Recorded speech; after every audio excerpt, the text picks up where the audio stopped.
Assalamualaikum warahmatullahi wabarakatuh.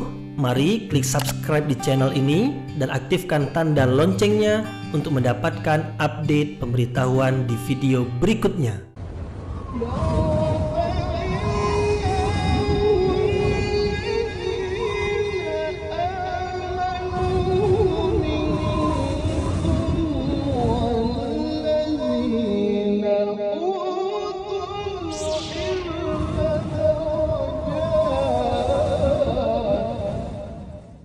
A'udzu billahi minasyaitonir rajim. Bismillahirrahmanirrahim. Assalamualaikum warahmatullahi wabarakatuh. Alhamdulillahi rabbil alamin wa bihi nasta'inu ala umurid dunya waddin. Nasta'inuhu wa nastaghfiruh wa na'udzu billahi min syururi anfusina wa min sayyiati a'malina. فَمَنْ يَهْدِهِ اللَّهُ فَلَا مُضِلَّ لَهُ وَمَنْ يُضْلِلْ فَلَا هَادِيَ لَهُ أَشْهَدُ أَنْ لَا إِلَهَ إِلَّا اللَّهُ وَحْدَهُ لَا شَرِيكَ لَهُ وَأَشْهَدُ أَنَّ مُحَمَّدًا عَبْدُهُ وَرَسُولُهُ لَا نَبِيَّ بَعْدَهُ أَمَّا بَعْدُ. Kita puji Allah Subhanahu wa Ta'ala sebagai tanda bersyukur kepadanya. Kita memuji Allah dengan mengucapkan Alhamdulillahi Rabbil Alamin. Mudah-mudahan dengan bersyukur kepada Allah, Allah akan tambahkan lagi nikmat ke atas nikmat yang telah kita terima. Kemudian selanjutnya kita bersolawat kepada Rasulullah dengan mengucapkan Allahumma salli ala Sayyidina Muhammad wa ala ali Sayyidina Muhammad, dan bersalam kepada Rasulullah dengan mengucapkan Assalamu alayka ya Rasulullah. Mudah-mudahan dengan bersalawat dan bersalam kita telah menunaikan kewajiban kita kepada Rasulullah sallallahu alaihi wasallam sebagai menjalankan perintah Allah Subhanahu wa taala yang berkaitan dengan nabinya. Ya ayyuhalladzina amanu sallu alaihi wa sallimu taslima. Wahai orang-orang beriman, bersalawatlah ke atas nabi dan ucapkanlah salam kepada beliau. Mudah-mudahan dengan menjalankan perintah Allah dan kewajiban kita kepada Rasulullah, mudah-mudahan apa yang kita lakukan insyaallah diridai oleh Allah Subhanahu wa taala dan kita dikumpulkan bersama dengan Rasulullah sallallahu alaihi wasallam di hari akhirat kelak. Pada kesempatan ini kita akan teruskan pengajian tafsir ayat-ayat suci Al-Qur'an yang insyaallah kita akan teruskan kepada ayat yang ke-33 dan 34 dari surah Al-A'raf, yaitu yang menerangkan tentang 5 perkara yang diharamkan oleh Allah Subhanahu wa taala, yang mana kelima perkara tersebut adalah kejahatan yang paling besar. Jadi mengapa diharamkan oleh Allah? Karena ia adalah kejahatan dan manusia dilarang untuk melakukan kejahatan karena kejahatan itu akan merusak kehidupan. Maka ia akan mendatangkan keburukan. Karena akan mendatangkan keburukan, maka ia dilarang. Yang dilarang itu adalah diharamkan. Nah, dalam ayat yang akan kita pelajari nanti ada 5 perkara yang besar yang diharamkan oleh Allah Subhanahu wa taala. Apa saja yang 5 itu? Yang 5 itu adalah pertama adalah perbuatan-perbuatan keji. Yang kedua adalah perbuatan dosa. Yang ketiga adalah melanggar hak manusia. Kemudian yang keempat adalah menyekutukan Allah. Dan yang kelima adalah mengatakan sesuatu tanpa pengetahuan dan mengatasnamakan Allah Subhanahu wa taala. Ini 5 kejahatan. Kemudian apabila kita lihat kesemuanya adalah yang dilarang oleh Allah. Kemudian apabila kesemuanya dilarang oleh Allah, kemudian disebut yaitu ada perbuatan keji. Bukankah perbuatan keji itu adalah juga dosa? Ya. Mengapa pula disebutkan perbuatan dosa adalah yang berikutnya? Kan cukup dengan menyebutkan bahwasanya dosa-dosa yang besar ataupun yang kecil Tetapi mengapa dibagi menjadi 5 di dalam ayat ini? Maka perlulah penjelasan atau pentafsiran, yang dengan demikian, dengan pentafsiran itu nanti insya-Allah kita akan dapat melihat hikmah mengapa Allah menyebutkan 5 perbuatan yang diharamkan. Sebenarnya semuanya adalah yang diharamkan, semuanya adalah meliputi dosa, baik itu dosa besar ataupun dosa kecil. Maka ketika dia dibagi menjadi 5 dengan penyampaian seperti dalam ayat ini, maka pasti di sebalik penyampaian yang terdapat dalam ayat ini ada ilmu yang akan berguna bagi kita, insya-Allah. Kemudian Allah juga menyebutkan bahwasanya apabila manusia melakukan kejahatan di dunia ini, bermakna dia berdosa, maka jangan dikatakan urusan selesai dengan kematian. Tidak. Kematian memang akhir dari kehidupan di dunia ini, tetapi di sana ada lagi kehidupan setelah kematian, yaitu kehidupan di alam barzakh dan kehidupan di hari akhirat. Nah, kehidupan di alam barzakh dan kehidupan di hari akhirat adalah kehidupan pembalasan. Artinya manusia menjalani kehidupan yang dalam kehidupan itu manusia dibalas. Ketika di dunia melakukan kejahatan, maka siksaanlah yang akan diterima di hari pembalasan, mulai dari setelah kematian. Maka jangan sampai melakukan kejahatan. Jadi ayat yang kedua nanti, ayat yang ke-34, karena 2 ayat dalam kesempatan ini, ayat yang kedua itu adalah ayat yang akan mendatangkan rasa takut kepada manusia supaya jangan sampai melakukan kejahatan, jangan sampai melakukan perkara-perkara yang dilarang oleh Allah, karena akan berakibat kepada keburukan berupa siksaan di dunia ini ataupun di akhirat nanti. Apa kaitan antara ayat ini dengan ayat yang sebelumnya? Nah, kaitannya jelas, bahwasanya ayat sebelum ini menerangkan tentang orang-orang musyrik. Orang-orang musyrik yang mengharamkan sesuatu yang sebenarnya dihalalkan oleh Allah, yaitu Allah menghalalkan untuk berpakaian, tetapi mereka mengharamkan untuk berpakaian ketika bertawaf mengelilingi Ka'bah. Tak boleh berpakaian ketika bertawaf. Berarti mereka mengharamkan apa yang Allah halalkan. Yang berhak untuk mengharamkan adalah Allah.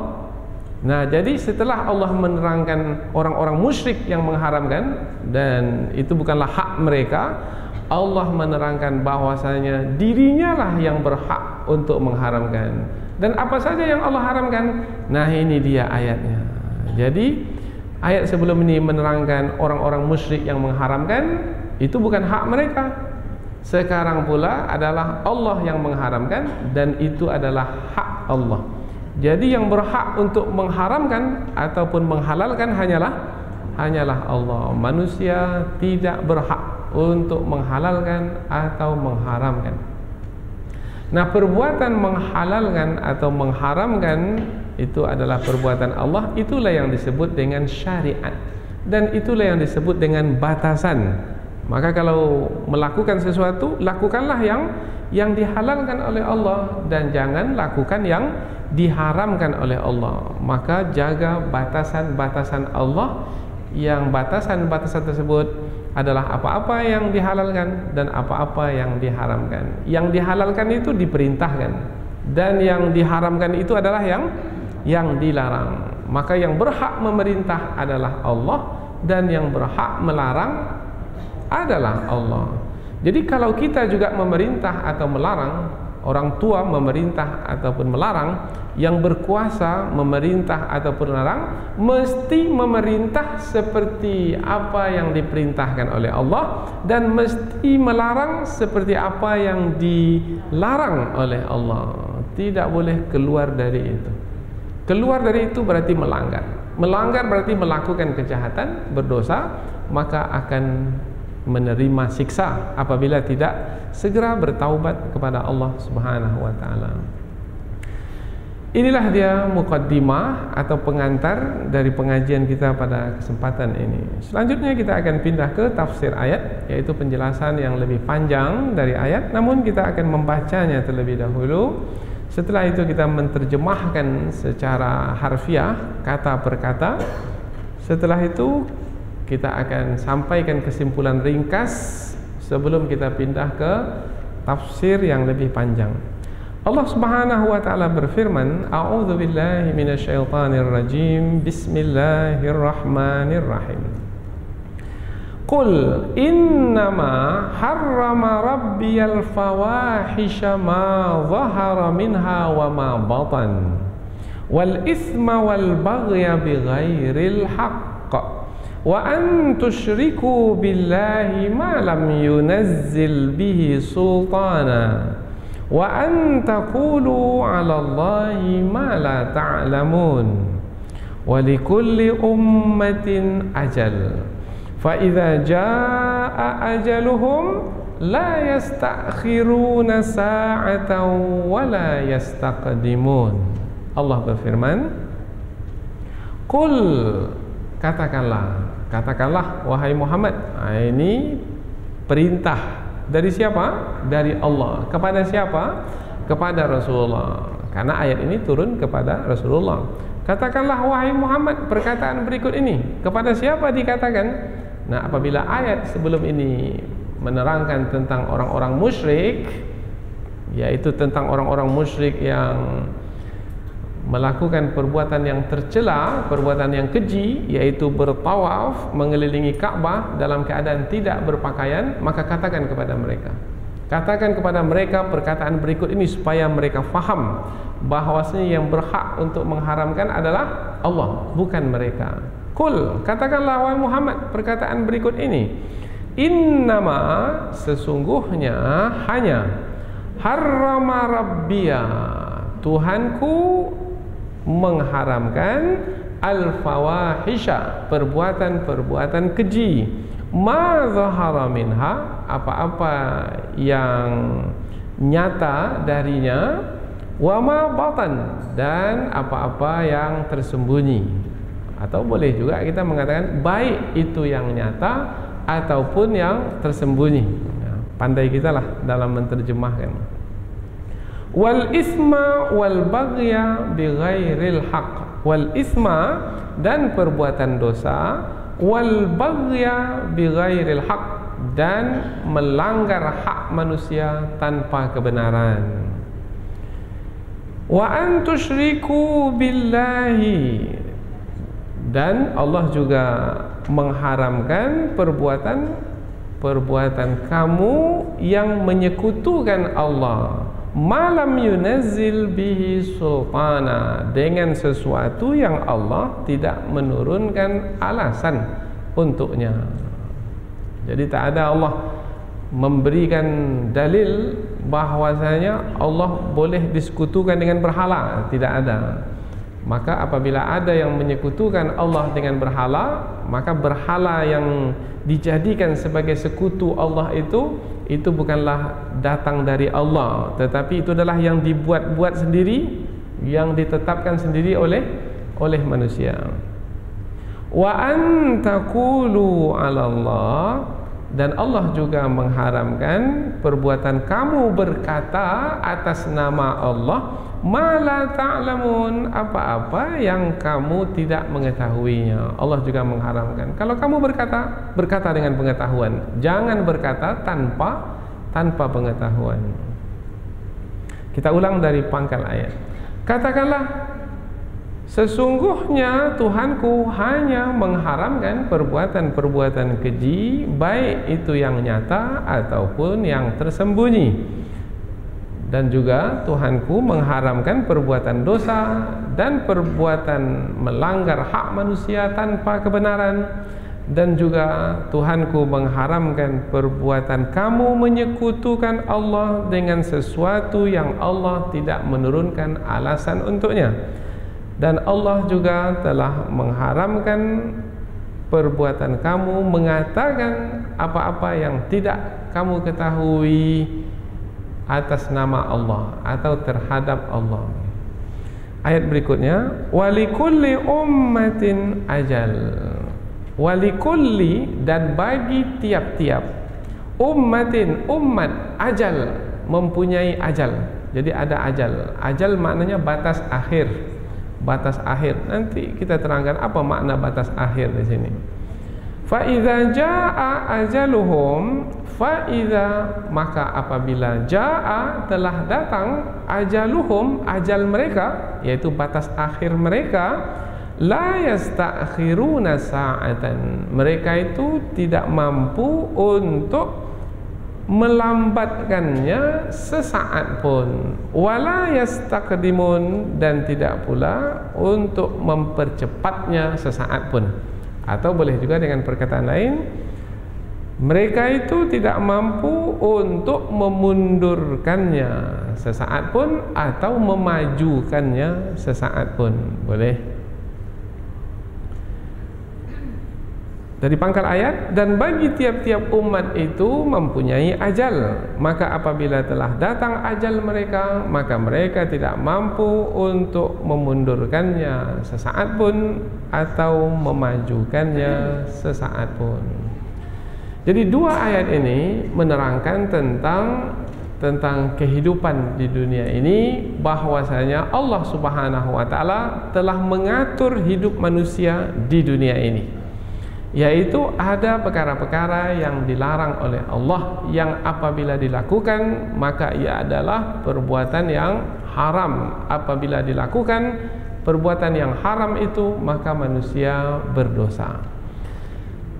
Hendaklah manusia berhati-hati, jangan sampai melakukan perbuatan-perbuatan yang diharamkan oleh Allah. Karena kehidupan di dunia ini bukan selama-lamanya. Sampai waktunya akan sampai ajal manusia, yaitu manusia akan mati. Dan apabila kematian tiba, manusia akan menanggung akibat dari dosa yang telah mereka perbuat, yaitu mereka akan disiksa di alam kubur dan akan disiksa di akhirat yang tidak ada penghujungnya. Mudah-mudahan dengan mempelajari dua ayat ini kita bisa jadikan sebagai pedoman di dalam hidup ini, sehingga kita menjadi lebih berhati-hati, mengetahui mana saja yang dilarang oleh Allah, mana saja perkara yang diharamkan oleh Allah.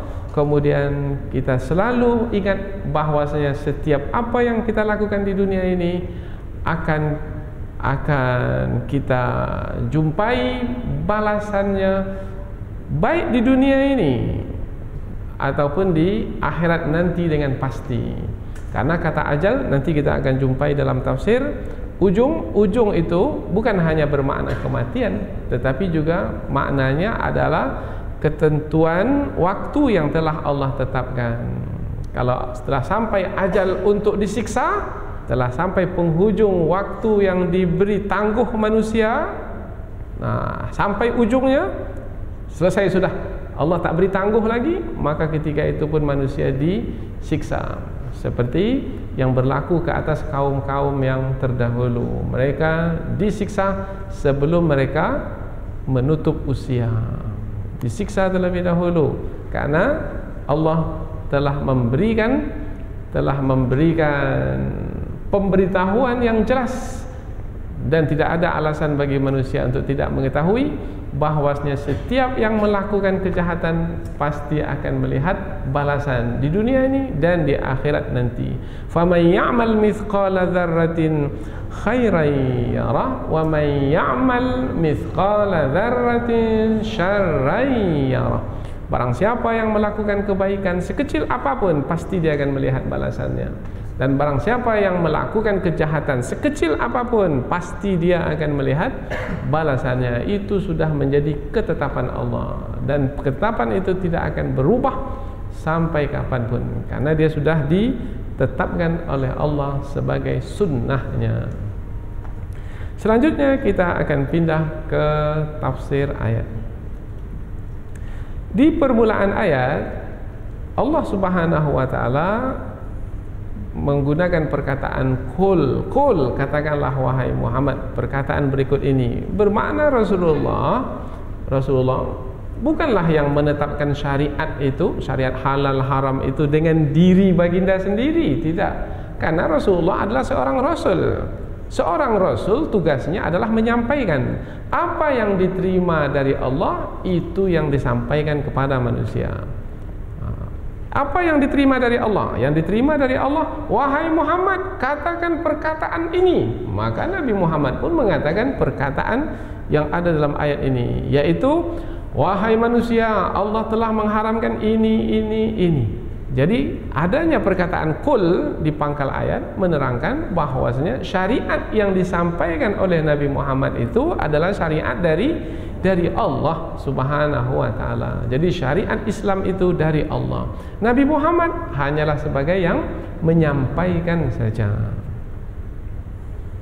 Qul, katakanlah wahai Muhammad perkataan berikut ini. Maka Nabi pun menyampaikan, innama harrama rabbiyal fawahisha. Innama, sesungguhnya.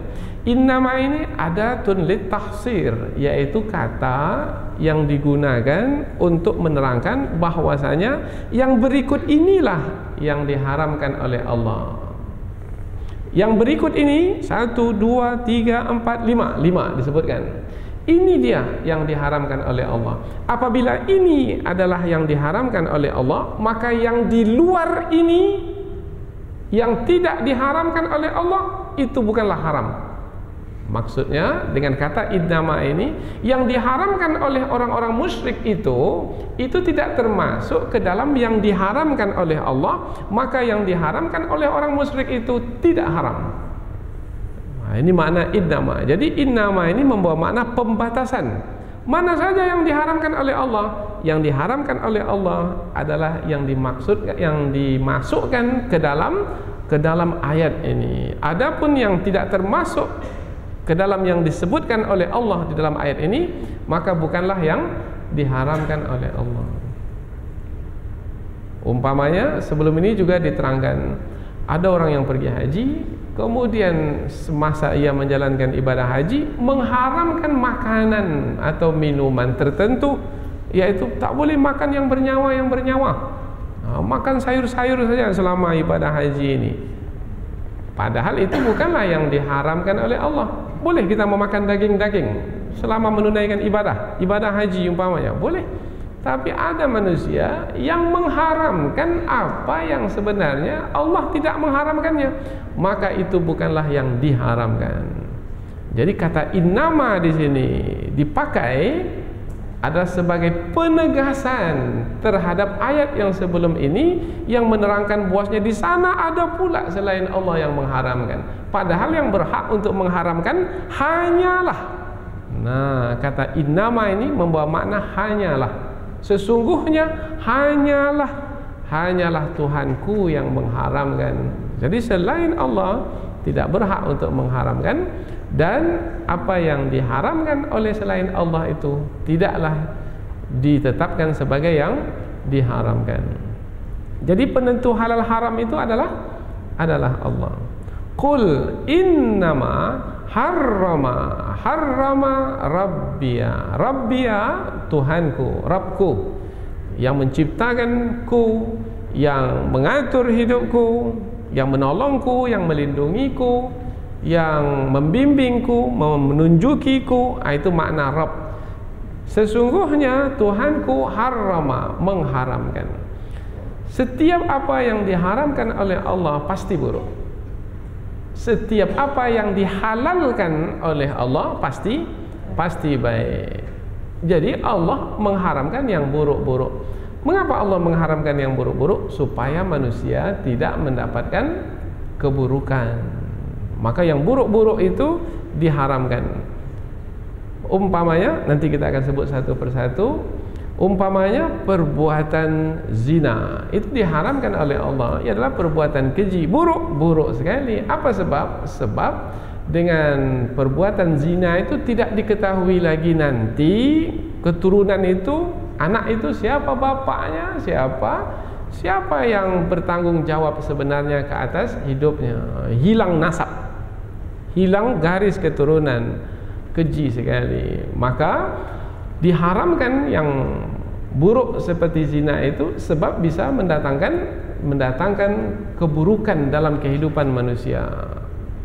Nanti tidak akan terjaga lagi hubungan antara manusia. Maka untuk menghilangkan keburukan tersebut dari kehidupan manusia dilarang oleh Allah, diharamkan melakukan perbuatan zina. Kemudian banyak sekali umpamanya penyakit yang akan timbul seperti yang berlaku pada hari ini.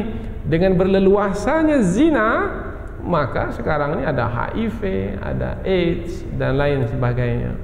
Dan banyak sekali perbuatan keji dan mungkar akan berlaku dengan perzinahan yang dilakukan.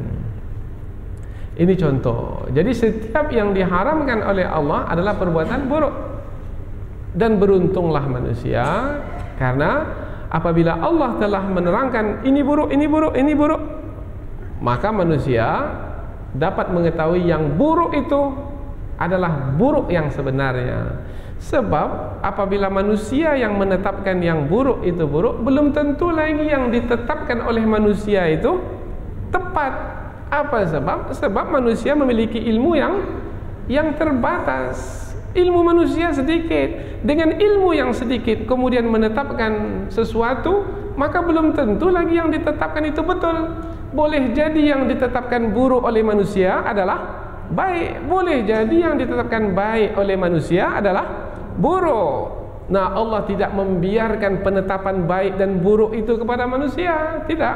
Allah sendiri yang menetapkannya. Allah yang menetapkan adalah Allah yang memiliki ilmu yang sempurna. Maka apabila Allah yang memiliki ilmu yang sempurna itu menetapkan baik buruk, yang baik pasti baik, yang buruk pasti buruk.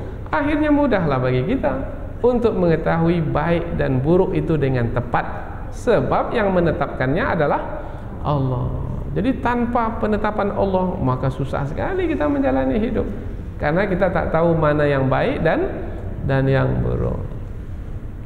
Qul innama harrama rabbiyal fawahisha. Al-fawahisha jamak dari al-fahisha.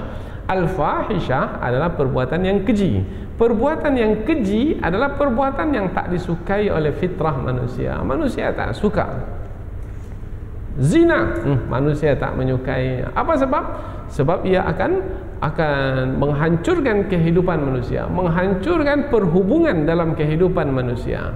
Tak diketahui lagi siapa ayahnya yang bertanggung jawab. Ini akan merusak. Maka zina menjadi perbuatan yang keji, al-fahisyah. Maka disebutkan dalam Quran, innahu fahisyah. Sesungguhnya zina itu adalah perbuatan yang keji. Sesungguhnya Allah mengharamkan perbuatan-perbuatan keji. Apakah zina saja perbuatan keji? Tidak. Perbuatan keji lainnya adalah mencuri, umpamanya mengambil harta orang lain, itu adalah perbuatan keji. Membunuh itu adalah perbuatan keji. Apa saja perbuatan itu tidak disukai oleh fitrah manusia, itu adalah perbuatan keji. Kemudian penggunaan kata al-fawahish atau fahisyah difahami oleh ulama tafsir sebagai dosa-dosa besar. Jadi Allah mengharamkan dosa-dosa besar, karena dosa-dosa besar itu adalah perbuatan-perbuatan yang keji yang tidak disukai oleh fitrah manusia. Katakanlah, sesungguhnya Tuhanku mengharamkan perbuatan-perbuatan keji, ma zahara minha, baik itu yang nyata, wa ma batan, ataupun yang tersembunyi. Yang nyata, yang tersembunyi. Yang nyata manusia melihatnya, yang tersembunyi manusia tak melihatnya. Jadi perbuatan keji itu baik yang dilihat oleh manusia ataupun yang tersembunyi sama saja, adalah dilarang, diharamkan. Dahulu pada masa dahulu perbuatan keji yang nyata, umpamanya nyata sekali dan dapat dilihat, adalah manusia dahulu membunuh anak perempuan yang lahir, karena mereka merasa hina dengan lahirnya anak perempuan. Maka mereka timbun anak itu hidup-hidup dan disaksikan oleh manusia lain. Kemudian merasa suka melakukan perbuatan yang buruk tersebut. Berarti melakukan perbuatan keji secara nyata, terang-terangan dilihat oleh manusia. Atau wama batan, perbuatan keji yang dilakukan secara tersembunyi. Umpamanya berzina tanpa diketahui oleh orang lain, berselingkuh tanpa diketahui oleh orang lain.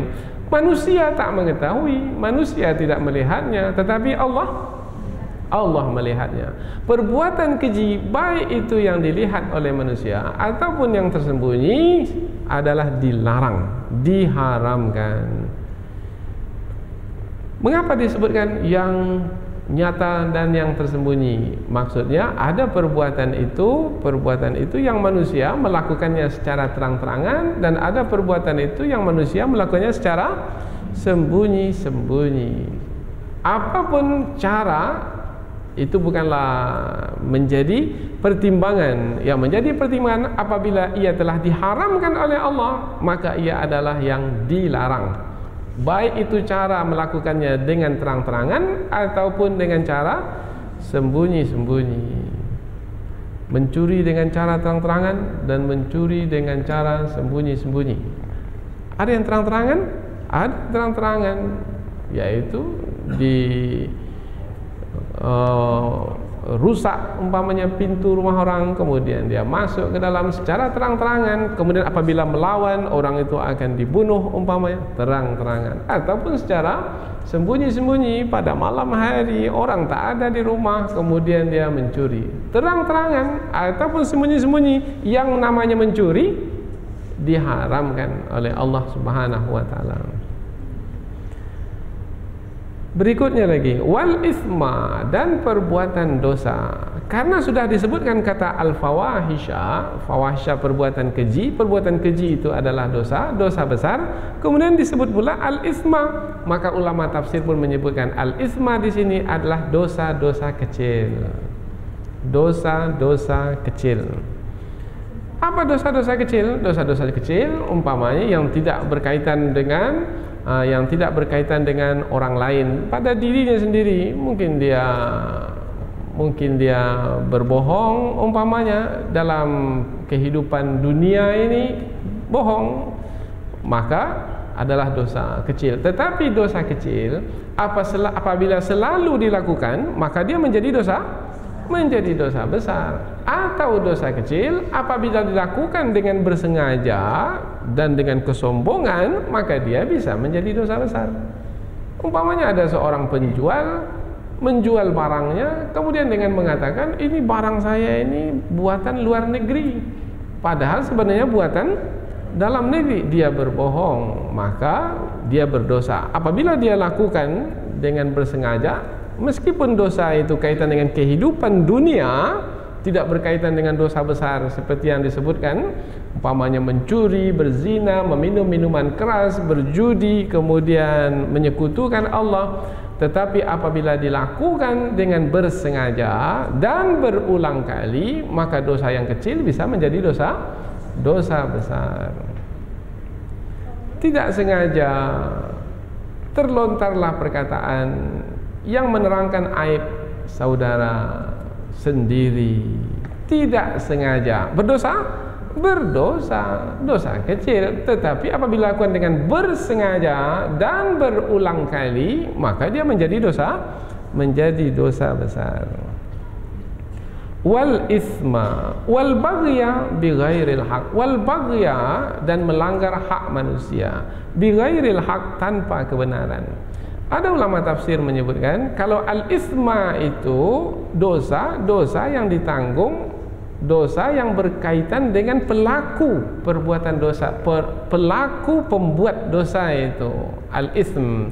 Sementara al-baghya itu perbuatan dosa yang dilakukan berkaitan dengan orang lain. Nah, berkaitan dengan orang lain, mengambil harta benda orang lain, itu namanya al-baghya.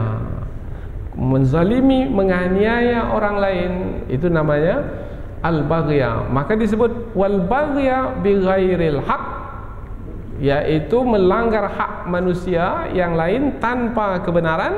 Maksudnya di sini adalah melanggar hak orang lain, yang mana melanggar hak orang lain itu tak pernah ada kebenaran. Maka tanpa kebenaran di sini adalah sebagai penegasan bahwasanya sekali-kali tidak ada pembenaran melanggar hak orang lain. Tak ada kebenaran. Mengambil harta benda orang lain, memang tak dibenarkan selama-lamanya. Wal baghya, ini kaitan dengan orang lain. Maka dia melakukan perbuatan dosa, kemudian perbuatan dosa itu bukan berkaitan dengan dirinya saja, tetapi juga berkaitan dengan orang lain. Apabila berkaitan dengan orang lain, bermakna dia sudah melanggar hak orang lain. Maka bukan dia saja yang menanggung akibatnya, tetapi orang lain pun juga menanggung akibatnya. Dia ambil harta benda orang lain, dia berdosa, dia akan menanggung akibatnya, karena dengan berdosa pasti dia akan disiksa. Orang lain juga menanggung akibatnya. Apa akibat yang ditanggung oleh orang lain? Yang semestinya orang tersebut bisa menikmati hartanya, tetapi tidak lagi dapat menikmatinya karena sudah diambil. Maka keburukannya bukan hanya dia sendiri yang menanggungnya, tetapi orang lain juga ikut menanggungnya. Wal baghya bighairil haq, perbuatan melanggar hak orang lain. Dibuat perincian seperti ini untuk menerangkan bahwasanya yang diharamkan oleh Allah itu bermacam-macam bentuknya. Ada yang berkaitan dengan perbuatan keji, tidak disukai oleh fitrah manusia. Ada yang berkaitan dengan dosa-dosa secara umum, termasuklah dosa yang kecil-kecil, tapi kesemuanya itu pasti akan disiksa. Ada pula yang diharamkan oleh Allah itu kaitannya adalah dengan hak orang lain. Jadi Allah menerangkan satu persatu. Yang kesemuanya adalah kejahatan, semuanya adalah keburukan yang akan merusak kehidupan. Itulah sebabnya diharamkan. Wa an tusyriku billahi ma lam yunazzil bihi sultana, dan kamu menyekutukan Allah dengan sesuatu yang Allah tidak menurunkan alasan untuk menyekutukan Allah itu dengan sesuatu tersebut. Umpamanya berhala, umpamanya patung, Allah tak ada menetapkan itu adalah boleh. Tidak ada alasan untuk menyekutukan Allah. Tetapi ada manusia melakukan perbuatan menyekutukan Allah, bermakna dia telah melakukan kejahatan. Hak Allah itu adalah untuk disembah dengan mentauhidkannya, mengesakannya. Manusia pula menyekutukan Allah, bermakna manusia telah melanggar hak Allah. Kalau tadi manusia telah melanggar hak manusia sebelumnya, sekarang pula lanjutan dari kejahatan yang disebutkan, manusia telah melanggar hak Allah Subhanahu wa taala. Hak Allah adalah untuk disembah, dan hanya Allah dan hanya Allah satu-satunya yang mesti disembah. La ilaha illallah wa ilahukum ilahu wahid. Allah adalah Tuhan yang Maha Esa. Tidak ada Tuhan yang patut disembah dengan kebenaran kecuali Allah. Maka hak Allah adalah disembah dengan mentauhidkannya. Tapi manusia pula menyekutukannya, bermakna manusia yang menyekutukan Allah itu telah melanggar hak Allah. Jadi ada kejahatan melanggar hak manusia, ada kejahatan melanggar hak Allah. Maka melalui pembahasan-pembahasan seperti ini, jadi berhati-hati. Ini kaitan dengan hak manusia, jangan langgar. Ini kaitan dengan hak Allah, jangan langgar. Karena apabila melanggar, bermakna akan melakukan perbuatan dosa yang akan membawa kepada siksa, dan yang akan menderita adalah diri sendiri. Wa antaqulu 'alallahi ma la ta'lamun, dan juga yang diharamkan oleh Allah adalah kamu mengatakan atas nama Allah apa-apa yang tidak kamu ketahui. Tidak mengetahui apa-apa, kemudian berkata-kata, kemudian mengatakan apa yang tidak diketahui atas nama Allah pula, bermakna berbohong. Berbohong adalah perbuatan yang tercela, dilarang, dan ia adalah kejahatan. Apalagi kalau berkaitan dengan syariat. Umpamanya mentakwilkan nama-nama Allah Subhanahu wa taala. Tak punya pengetahuan tentang Allah, kemudian mentakwilkan tentang Allah. Ini dilarang. Membawa membawa nama Allah itu kepada apa yang dia kehendaki, sehingga isi di dalamnya adalah melampaui batas yang telah ditetapkan. Semestinya Allah diagungkan, dimuliakan, disucikan, tetapi ini pula tidak. Menggunakan nama Allah untuk menjalin hubungan dengan jin. Umpamanya disebutlah nama Allah dalam jampi-jampi. Tertitik tawar di langit, tergenang tawar di bumi. Aku menawar jadi api, aku menawar jadi racun ke dalam batang tubuh si fulan. Kun kata Allah, fayakun kata Muhammad, berkat kalimah la ilaha illallah. Fuf. Oh, ini jampi. Jampi dukun seperti ini. Jangan tulis, tak boleh tulis. Ini jampi, ini sesat ini. Menggunakan nama Allah, tapi tujuannya untuk menjalin hubungan dengan jin, dengan syaitan. Ini adalah perbuatan jahat yang melampaui batas. Ini adalah yang diharamkan. Mengapa jin mau membantunya? Sebab dia telah menyimpangkan nama Allah, tidak memahami nama Allah seperti yang sebenarnya, menggunakannya seperti yang dikehendaki oleh hawa nafsunya atau yang dikehendaki oleh syaitan yang membisikkan jampi itu atau mantra itu ke telinganya. Ini adalah perbuatan yang tercela. Perbuatan yang tercela lagi adalah mudah sekali untuk menetapkan sesuatu itu ini halal, ini haram, padahal itu bukanlah yang dihalalkan oleh Allah, bukanlah yang diharamkan oleh Allah. Kemudian mengatakan ini adalah yang diperintahkan oleh Allah. Seperti perkataan orang-orang musyrik yang bertawaf mengelilingi Ka'bah. Ketika dikatakan kepada mereka, mengapa kamu mengelilingi Ka'bah tanpa berpakaian? Maka mereka mengatakan, ini adalah yang diperintahkan oleh Allah kepada kami. Kapan pula mereka menerima wahyu dari Allah? Sementara Allah Subhanahu wa ta'ala mulai manusia itu di dalam surga lagi sudah memerintahkan untuk berpakaian. Kemudian manusia diturunkan ke muka bumi, Allah pun berikan pakaian kepada manusia. Kemudian syarat sah sekarang ini untuk salat hendaklah menutup aurat. Itu yang diperintahkan oleh Allah. Bagaimana pula mereka berkata dengan perkataan yang tidak ada Allah menyebutkannya, kemudian mengatasnamakan Allah. Berarti mereka berbohong. Maka dari yang 5 ini nampaklah jelas bahwasanya inilah dia perbuatan-perbuatan yang diharamkan, dan ini berlaku sekarang ini dalam kehidupan manusia. Maka menjadi berhati-hati. Pertama, perbuatan keji nampak sekali jelas dalam kehidupan manusia. Yang kedua adalah perbuatan dosa secara umum, termasuk dosa yang kecil. Kemudian yang ketiga adalah melanggar hak orang lain. Yang keempat, menyekutukan Allah. Yang kelima adalah berkata bohong dan mengatasnamakan Allah, padahal tidak mengetahui apa-apa.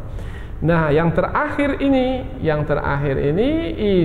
adalah yang mengisyaratkan munculnya ajaran sesat. Biasanya ajaran sesat itu muncul adalah mengatakan sesuatu atas nama Allah, padahal dia tidak mengetahui apa-apa. Maka biasanya pendiri ajaran sesat itu adalah orang yang tak berilmu. Dia hanya guru silat saja, tapi macam seperti ulama besar. Maka jadilah ajaran sesat. Kemudian berikutnya lagi ada penerus-penerusnya. Penerusnya ini lebih bodoh lagi dari pendirinya. Tetapi karena dia punya kuasa di dalam menghimpun manusia dan pandai berkata-kata sehingga memukau perhatian manusia, akhirnya dilihatlah yang disampaikan itu sebagai ajaran, padahal sebenarnya adalah kesesatan. Kemudian dibungkuslah dengan kata-kata ini adalah yang ditetapkan oleh Allah, ini adalah syariat Allah, ini berdasarkan Al-Quran dan Sunnah. Allahu Akbar. Ada yang tak pergi haji ke Mekah lagi, pergi hajinya ke Gunung Bromo, pergi hajinya ke Kerinci. Ini ajaran sesat. Ada lagi membagi Nabi Muhammad menjadi 2. Ada Nabi Muhammad yang telah mati, telah wafat, ada Nabi Muhammad yang masih hidup. Ini ajaran dari mana datangnya? Mana ada disebutkan dalam Al-Quran, dalam hadis seperti ini? Tapi itu ada. dan itu berleluasa. Apa sebab? Sebab karena kebodohan. Umat kita ini karena kurang mendapatkan ilmu pengetahuan sehingga tidak mengetahui yang benar itu benar dan yang salah itu salah. Dan pandainya orang-orang yang mempengaruhi manusia itu adalah karena menggunakan nama Allah dalam setiap penyampaiannya. Ini adalah yang ditetapkan oleh Allah, ini adalah yang dihalalkan oleh Allah, ini adalah yang diharamkan oleh Allah, dan seterusnya. Maka berhati-hati. Ini dia 5 perkara yang diharamkan oleh Allah. Jangan sampai melakukannya, karena dengan melakukannya berarti adalah telah melakukan kejahatan. Dosa adalah yang akan terlahir apabila melakukannya, dan setiap yang berdosa pasti akan disiksa. Kapan akan disiksa? Kalau sudah sampai ajalnya, maka pasti akan disiksa. Allah sampaikan, walikulli ummatin ajal, dan bagi tiap-tiap umat itu ada ajalnya. Tafsiran yang pertama, ajal itu adalah batas akhir. Manusia apabila berdosa diberi tangguh supaya manusia bertaubat kepada Allah. Apabila manusia tidak juga kunjung bertaubat sampai masanya, sampai ajalnya, maka Allah Subhanahu wa taala akan menetapkan siksa ke atasnya. Maka ajal maknanya batas akhir dari penangguhan yang Allah berikan. Boleh jadi ajal itu sebelum kematian. Umur 30, 40, 50, hidupnya masih senang, badannya sehat, hartanya bertambah, tak ada masalah apa-apa, tapi dia tak juga kunjung bertaubat. Allah telah beri tangguh sampai umur 60, Allah sudah tak beri tangguh lagi, sampai ajal untuk disiksa. Nah, ketika itu badan yang sehat menjadi sakit, harta yang banyak menjadi habis, kemudian keluarga bercerai-berai, kedudukannya di tengah masyarakat menjadi jatuh hina, dan seterusnya. Itu adalah bahagian dari siksaan-siksaan yang diterima karena ajal, yaitu berupa ujung penangguhan telah tiba, telah datang. Fa idza jaa ajaluhum, apabila telah datang ajal mereka, la yasta'khiruna sa'ah, mereka tidak akan dapat memundurkan barang sesaat pun, wala yastaqdimun, dan tidak pula dapat memajukannya. Kalau Allah telah menetapkan, maka ia tidak akan dapat, umpamanya nantilah umur 65 nanti. Oh tidak, kalau Allah menetapkan 60 akan menjalani siksaan. Kemudian tafsiran yang kedua, ajal itu adalah ujung dari usia manusia. Berarti tafsiran yang kedua ini maksudnya adalah umur. Allah beri umur. Kemudian ujung dari umur itu, yaitu ketika kematian tiba, itu namanya ajal. Apabila sampai ajal, maka roh mereka dicabut dari badan mereka. Maksudnya, kalau tafsiran yang kedua ini, kamu wahai manusia, jangan sampai melakukan kejahatan di dunia ini seperti yang disebutkan dalam ayat sebelum ini, yaitu 5 yang dilarang oleh Allah. Apa sebab? Sebab kamu tak akan hidup selama-lamanya di dunia ini. Hidup kamu di dunia ini hanya sementara. Sampai masanya ajal kamu akan tiba, maka yang kamu lakukan itu akan kamu pertanggungjawabkan. Mungkin ketika di dunia ini kamu tidak menjalani siksaan, tapi pasti setelah ajalmu tiba, kamu akan menjalani siksaan. Oh, jadi ayat ini adalah ayat yang menerangkan tentang peringatan yang mesti manusia berhati-hati. Jadikan dia sebagai peringatan, dan baru akan menjadi peringatan apabila manusia memiliki rasa takut. Maka ayat yang kedua ini adalah untuk mendatangkan rasa takut kepada manusia. Kamu pasti akan disiksa. Kapan waktunya? Sampai ajalnya, kamu akan mendapatkan siksaan. Baik itu ajal itu adalah batas akhir dari penangguhan yang Allah berikan, bermakna sebelum kematian kamu akan mendapat siksaan, atau ajal itu adalah ujung dari usiamu, maka ketika itu kamu akan mendapatkan siksaan. Dan tidak ada siapapun yang mampu untuk melepaskan diri dari ajal tersebut. Kalau sudah tiba, tidak bisa untuk dimajukan sesaat pun dan dimundurkan sesaat pun. Apa maknanya tidak dapat dimajukan, dimundurkan? Artinya semuanya diberlakukan oleh Allah. Manusia hanyalah menjalaninya saja. Manusia tak punya kuasa apa-apa di hadapan Allah yang mengatur hidupnya. La yastakhiruna sa'ah. Mereka tidak mampu untuk memundurkan sesaat pun. Sesaat pun di sini sa'ah maknanya ukuran waktu yang paling pendek. Nah, ukuran waktu yang paling pendek apa yang kita sebut? Detik. Nah, detik. Berarti boleh kita gunakan kata detik. Tidak, mereka tidak akan mampu untuk memundurkan sedetik pun.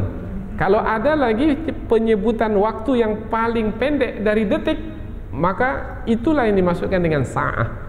Cuma dalam bahasa kita, detiklah yang paling pendek. Karena kita ada jam, setelah jam ada apa? Ada menit, setelah menit ada detik, setelah detik ada apa? Tak ada. Kalau adalah penyebutan yang paling pendek lagi, maka itulah dia yang dimasukkan dengan sa'ah. Tidak akan mampu untuk memajukan sedetik pun atau memundurkan sedetik pun. Artinya sependek apapun masa, manusia tidak akan berkuasa. Karena yang berkuasa ke atas manusia itu adalah Allah Subhanahu wa taala. Manusia akan menjalani masa tersebut. Maka hendaklah manusia menjadi berhati-hati dan berwaspada, karena semua yang mereka lakukan tidak ada satupun yang akan ditinggalkan atau dibiarkan begitu saja. Tidak, semua yang dilakukan akan datang kembali untuk dipertanggungjawabkan. Kemudian apabila melakukan kejahatan seperti yang dilarang oleh Allah, maka akan menjalani siksaan. Satu lagi perkara, yaitu Allah menggunakan kata walikulli ummatin ajal, dan bagi tiap-tiap umat. Mengapa Allah menggunakan kata umat? Mengapa Allah tidak menggunakan bagi tiap-tiap diri? Nah, kalau diri kan orang per orang, kalau umat sekumpulan orang. Mengapa dalam ayat ini Allah menggunakan kata umat? Maka ulama tafsir pun menjelaskan, apabila Allah menggunakan kata umat, padahal maknanya setiap orang melakukan kejahatan dan sampai masanya dia akan menjalani siksa.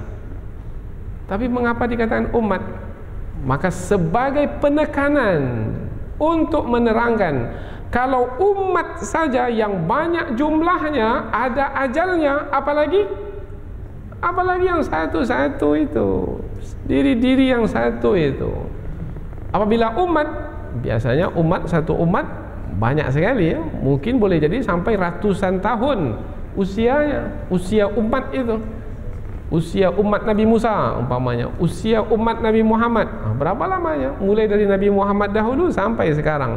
Apabila umat saja, kumpulan manusia saja ada ajalnya, apalagi orang per orang ada ajalnya. Maka kamu wahai manusia, jangan sekali-kali menyangka hidupmu itu akan lama, apalagi selama-lamanya, karena usiamu itu sangat pendek sekali. Dan ketika ajal telah sampai, maka akan menjalani pembalasan. Maka pastikanlah jangan sampai melakukan kejahatan, karena yang melakukan kejahatan akan menerima balasan berupa siksaan. Walikulli ummatin ajal, dan bagi tiap-tiap umat itu ada ajalnya, ada batas akhirnya. Fa idza jaa ajaluhum, maka apabila telah datang ajal mereka, la yastakhiruna sa'ah, mereka tidak dapat memundurkan sesaat pun, sedetik pun. Berarti yang berkuasa ke atas manusia adalah Allah Subhanahu wa taala, wala yastaqdimun, dan tidak akan dapat memajukannya sesaat pun. Seandainya manusia menyadari bahwasanya yang berkuasa ke atas dirinya adalah Allah, bukan dia yang berkuasa ke atas dirinya sendiri, maka sepatutnya lah manusia segera kembali kepada Allah, yaitu dengan melakukan ketaatan. Di antara ketaatan yang mesti dilakukan adalah yang diharamkan oleh Allah jauhi, jangan sampai melakukannya. Dan yang dilarang oleh Allah disebutkan dalam ayat sebelumnya, yaitu 5 perkara yang diharamkan. Yang kelima-lima itu adalah induk-induk kejahatan, induk-induk kriminal. Maka jangan sampai melakukannya, karena yang melakukan kejahatan yang besar akan menerima siksaan yang besar. Mudah-mudahan ayat ini bisa menjadi pelajaran dan peringatan bagi kita, sehingga kita menjadi lebih berhati-hati dan berwaspada dalam menjalani hidup yang sementara. Subhanakallahumma wa bihamdika asyhadu an la ilaha illa anta wa astaghfiruka wa atubu ilaik. Wassalamualaikum warahmatullahi wabarakatuh.